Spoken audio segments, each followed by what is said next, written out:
1 second. Second place was 5:31, and that was Susan Turndow. Betty Johnny was third.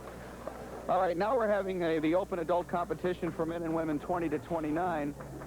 Jim Brown just snuck in under the wire by just turning 30. But both performers very impressive in that last positioning, and I would expect that we'll see some tremendous performances right here among these younger runners.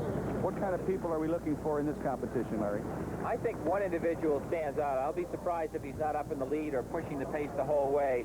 And in the presence of Mike Marin, you have a man whose goal is to make the 1988 Olympic team that goes to Seoul at 800 meters. He's a very fine 800-meter runner. He's run 1:47.32 for 800. He's actually an old quarter-miler who ran 46.6 and has continually moved the distance that he runs further up.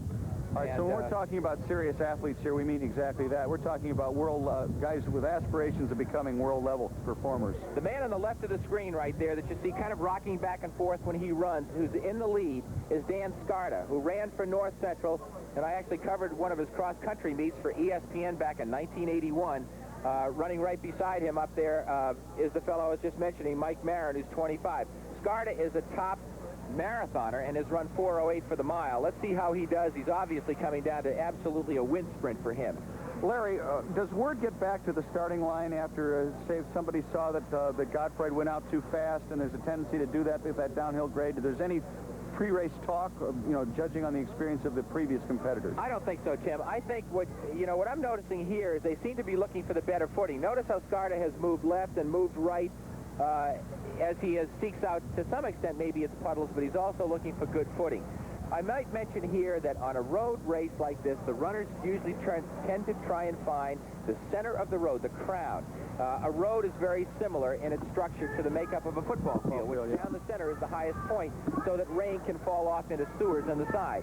But here, because we have a boulevard-type effect on Michigan Avenue, you have more of a flatter road than you normally do on the Fifth Avenue Mile in New York. Top competitors come out the day before, obviously, to take a look at the race, condition them to look at the street. Obviously, you do that in a football game. You go out and you look at the field. Will these guys come out the night before and see what kind of terrain they're going to be running over? I'm sure if they weren't familiar with it and they had a chance of trying to win, that they probably would have come out and taken a look to see what they could do. 2:03 roughly is our split for the first half mile, and it looks like we're going to have a great race start all the way down to the finish. It does. 2:03, very fine time. Remember, the first half of this course is faster than the second half because you come down off the bridge at the start and you really get some momentum flying along there. You talk about tactics in a race like this. A guy like Skarda holding the lead, does he want to make sure he does stay right there, or is he going to let somebody pass him and then maybe kick back and get him? That's an interesting point, Tim. You'll notice Skarda lacks the speed of the other runners behind him. I'm willing to bet money on that, and he's hoping to win on his strength because he's more of a marathoner. They don't have sprint speed.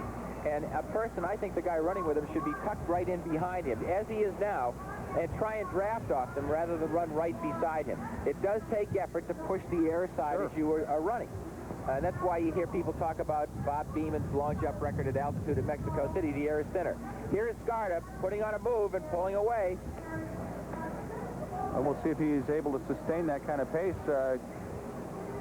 Right now, the third runner, and we're waiting an ID on him. 3:13.12 for the first three quarters, and unless somebody makes a move real quickly, Skarda's going to have the race. Well, he's very well for years, and he's moved all the way up from his high school days when he was a half-miler, then became a miler in college at North Central, was on their Division III championship team. And, it's very difficult to hold down a job, and he's an insurance salesman for Franklin Life Insurance, and still find time to train here and be a 2:17 marathoner. Well, he's being chased. He's being chased. We have about 200 meters to go, 200 yards left to go in this race. And it's looking to me, Larry, that Skarda might be caught, although now that he's in view, he's obviously strong enough he's going to be able to hold the lead.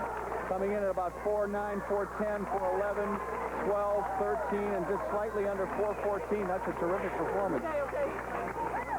4:14 for the open men's division, 20 to 29. The women are still out on the course. We'll try and keep you up on the lead woman. Dan Skarda, the men's winner, in a time of just a shade under 4 minutes and 14 seconds. And as Larry mentioned, Dan's biggest claim to fame. He's a 2-hour and 17-minute marathoner. Today was really just a walk in the park, and I understand you went in here with sort of an open-minded strategy, really not knowing what to expect. Right. I haven't really run any competitive miles for a couple of years now. So wanted to run a little bit faster, but we had a little bit of a headwind out there, but felt pretty good the last quarter and went with it. Did you know anything else about anybody else in the field, and did you just sense that somebody was on your tail towards the end? Well, I knew somebody was right with me the whole time. He was right next to me.